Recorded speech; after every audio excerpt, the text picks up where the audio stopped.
And I'm your favorite magic channel's favorite magic channel. Best believe that the professor go bananas for my deck text. I come correct like a porn star, slicing up all these other suckers with my sword mark. What's up, my wizards? It's Dev from SBMTG down there on the YouTube.com, and today I got something special for you.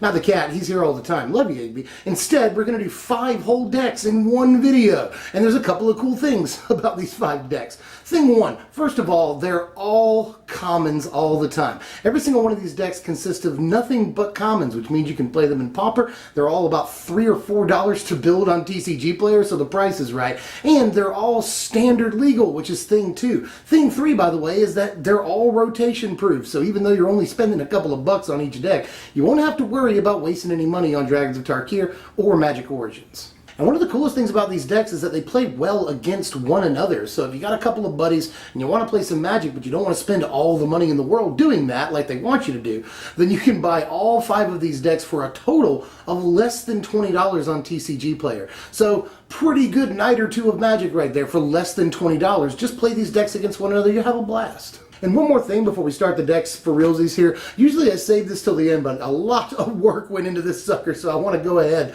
and remind you that if you enjoy this content, hit the thumbs up. It takes 2 seconds and helps me more than anything you could possibly do, except for donating to my non-existent Patreon. So just hit the thumbs up button. It would help a lot. And with that out of the way, let's go ahead and start on these decks. Number 1 is a green-white tokens deck. Here it is right here, and no, it's obviously not the Nissa and Gideon build that ruled Standard for like 3 months, but we're still going to get to play some pretty good stuff, and we've got a really focused game plan in this deck. We've got a full 26 cards that create creature tokens, so we should be able to clog the board with blockers early to mid-game. Note that 11 cards produce tokens either when they die or once they're in the graveyard, meaning that we block very well because we get extra mileage out of our chump blocks. After we've established a board stall, that's what we're looking for here, we can pump our creatures with Cliffside Lookout or Borrowed Grace and overwhelm the opponent with our huge board state. It's a pretty straightforward game plan, and we've got some good tools to help us accomplish this goal that have been proven in higher level play,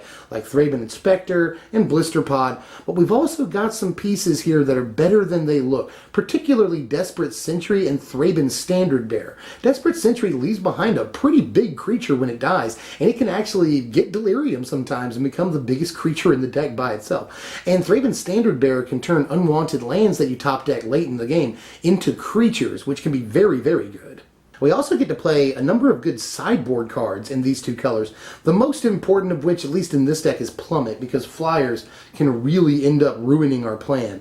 And yes, we've got Vessel of Ephemera, we've got Spectral Reserves in the deck, we've got Dauntless Cathar that can put 1/1 flyers into play, but sometimes it is just not enough to be able to chump block the same 4-power flyer every turn, We've got to be able to remove them if we want to truly get into a board stall. Tandem Tactics is a card out of the board that, just like some cards in the main, is better than it looks. It can really turn the tide against aggro decks, these all-in, humans-based aggro decks in the format right now. We can blow them out. We can kill like 2 of their guys with our blockers and gain some life, put us in a great position out of nowhere. So Tandem Tactics is actually not bad at all out of the board. And aside from that, we'll fill out the playset of Angelic Purge, a very good main deck card. We'll put the other 2 in the sideboard so we can have more options, mostly against walkers, but really just so we can have removal, period. Overall, this deck's main strength relies on its board presence, more so than any of the other decks we'll look at today. And it's the best choice of these 5 for players who enjoy the long game. We've got a couple of long game decks that we're going to be looking at today, but this one provides the most presence over time. So if you get into the later turns, it's very likely that you'll have a very big board of creatures, and we can pump those up with Lookout or Borrowed Grace and just end up winning that way. Up next is Green-Black Sacrifice, which, yeah, we can actually make a pretty workable version of with nothing but commons. And this is the most synergistic deck of the 5 decks today, right here. Pretty easily, I would say. The game plan here is to get Voracious Null, Bloodbriar, and Gavony Unhallowed as big as possible. And to do this, we'll play creatures that provide value when sacrificed, like Blister Pod, which helps us survive the early game, and is still relevant late. We'll play Ghoulcaller's Accomplice, which is kind of like Blister Pod in that it provides 2 creatures on 1 card. And we'll play Sanitarium Skeleton, a key card that loops with Voracious Null, a combination that only gets better if we have a Bloodbriar or a Gavony Unhallowed on the battlefield. Also, I couldn't resist playing Graph Rats and Midnight Scavengers, but they actually do synergize well a little bit with our philosophy. Creatures that we sacrifice can be put back in our hand with the Scavengers later on, and once they meld together, Chittering Host can be an overrun effect that can win the game considering we are playing 27 creatures in the deck. That's kind of a lot. And lastly, Cemetery Recruitment shines here, putting creatures we've sacked back into our hands and giving us card advantage off of Unhallowed and Voracious Null, two of our most important creatures. As far as the board goes, we've got a pretty good spread of common black removal here. Dead Weight being a very, very good piece that goes into from the sideboard a lot. Complete Disregard also better than it looks as a removal piece. And Plummet also very important in this deck because, again, not intensely good against flyers, although we do build an impressive board state. We do need to be able to take out flyers because they can just kill us if we're not careful. And then Pulse of Nirasa, also an important sideboard card, letting us get a little bit deeper in the game against aggro and or get creatures back that we've sacrificed. Overall, this deck is mostly, as previously stated, all about synergy. It's got a lot of moving parts in the deck, and it's for players that like for a plan to come together, as long as you can get it to come together. We've got plenty of ways to get into the later game where we have the mana needed to, use all these mana sinks that we need to use, like the Voracious Null and Sanitarium Skeleton Loop. That requires a fair amount of mana, so we've got to have things like Blister Pod and Ghoul Colors accomplished to get us into these sort of mid to late games so that we have a better chance of getting to the point in the game where we can do what we really want to do. Now, once you do get to the point in the game where you have, a huge Unhallowed and a huge Voracious Null, maybe a big Bloodbriar, then you're going to start having an awful lot of fun. And people can say, oh, they'll just remove these huge creatures. That may be true, but we can bring them back with Cemetery Recruitment and Midnight Scavengers. And hopefully, we can eventually exhaust their removal and get a huge guy out that we can end the game with. But there's 5 decks today, and I can't spend all my time talking about one, so let's move on to the third deck I want to profile today. This is Red-White Madness, and if you haven't noticed, each deck has its own particular strengths and, of course, weaknesses. And this one's biggest strength is its speed. Now, we're running 20 one-drop creatures and 12 pump spells. We're basically an all-in aggro deck, so we're looking to strike early and hard. Now, to facilitate the madness theme here, we're using Insolent Neonate and Tormenting Voice for filter cards, and Stern Constable is really good, by the way, in this deck. He also helps discard cards and can keep creatures from blocking. That's extremely good. As far as the actual Madness suite, we can Madness in 2 of our pump spells, Distemper the Blood and Senseless Rage. And of course, we gotta run Fiery Temper, which can also remove blockers or provide reach that we need to close out the game. Now, when it comes to the board, Lithomancer's Focus is a surprisingly good card because it's a cheap pump spell that pumps us by 2 power and 2 toughness. That's actually not bad. And it does well against Eldrazi and artifact creatures, the latter of which may be more important after Kaladesh drops. As far as the rest of the sideboard, Boiling Earth helps clear the board against other small creatures decks, and Magmatic Chasm just lets us run straight through the line. Now again, this deck wants to do everything as quickly as possible, and we've got a pretty good creature suite here. Obviously, Thraben Inspector is a good creature that can help you draw some cards once you start getting low, which will happen pretty quick in this deck. Insolent Neonate also helps you draw cards. Cliffside Lookout pumps all of our guys, and Kitesail Scout was originally Thraben's standard bearer, but I realized that we needed an option with flying, especially against these ground-based decks. We can play a Kitesail Scout first turn and then just win the game off of it and pump spells if they don't have an answer to it, which sometimes will be the case. But again, take away that if you don't win by the mid-game, you get in exponentially more trouble each turn, basically. With green-white tokens, we talked about the later the game goes, the better the chance you have of winning. With this deck, it's just the opposite. You want to strike fast and win within the first 5 or 6 turns, or you might be in trouble. But it is a really enjoyable deck to play for people who like to turn their creatures sideways. And we've got some pretty good removal options, and we've got, Stern Constable helps tap creatures down. This is mostly a tempo aggro deck, and it actually plays pretty well, to be honest with you. Although, again, you gotta win fast.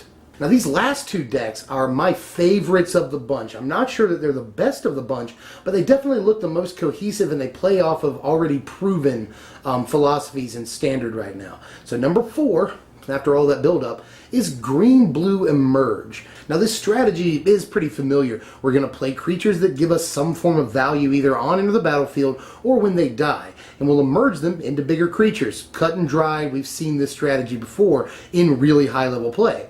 Now, into actual individual card choices, Hedron Crawler and Ulvenwald Captive provide some ramps so that we can just play our big creatures instead of emerging them in. And the Mana Dorks also can be sacrificed to emerge at effectively the same rate as a 3-drop, which can be important. Primal Druid is a great early blocker that ramps us when we emerge it, so we gotta play that. Exultant Cultist, great card for this exact strategy. It provides card advantage, and Eldrazi Sky Spawner, Science Summoner, and Eyeless Watcher will all provide creatures that can be left behind if their moms get emerged. As far as our actual Emerge suite, it consists of the 2 Emerge commons, It of the Horrid Swarm and Wretched Griff, the latter of which sees play in big-time Teamer Emerge because a flyer that draws you a card is powerful. It of the Horrid Swarm, meanwhile, plays well with all these Scion tokens that we're generating, because in the late game we can end up with a pretty wide board. As far as the sideboard goes, it actually does have some nice options, as we have a spread of cards that actually see a lot of mainstream sideboard play. Negate, for instance, can counter walkers and removal. Plummet is just the best removal we can play, sadly. And we can put in a 3rd Pulse of Murasa against the aggro matchup. Now overall, the deck may be the most cohesive of the 5 decks today, which is a very good thing to have going for you. It looks like a singular game plan, one-track mind, but we're actually more versatile than it appears at first glance. We have 35 creatures in this deck, and a lot of them have, enter the battlefield triggers, or dies triggers, or some other form of added value.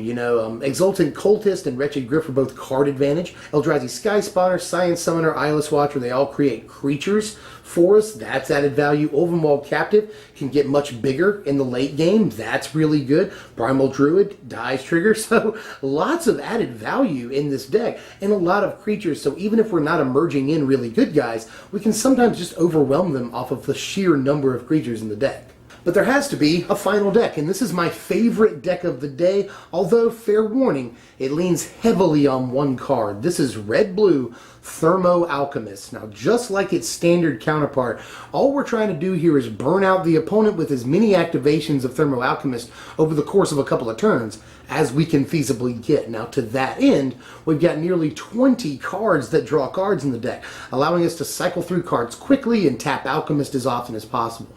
We've got 13 spells capable of removing or pseudo-removing creatures, by far the most of any of these 5 decks. As far as individual card choices, Rush of Ice and Clutch of Currents are pseudo-removal that can also be creatures in the late game, which is very relevant. More relevant, again, than it appears at first glance. Slip Through Space and Expedite are both essentially pay 1 mana, draw 1 card, and Expedite can be really good when it targets Alchemist, especially late. And finally, Turn Aside deserves a spot in the main deck, so that we have a way to protect Alchemist from inevitable removal attempts.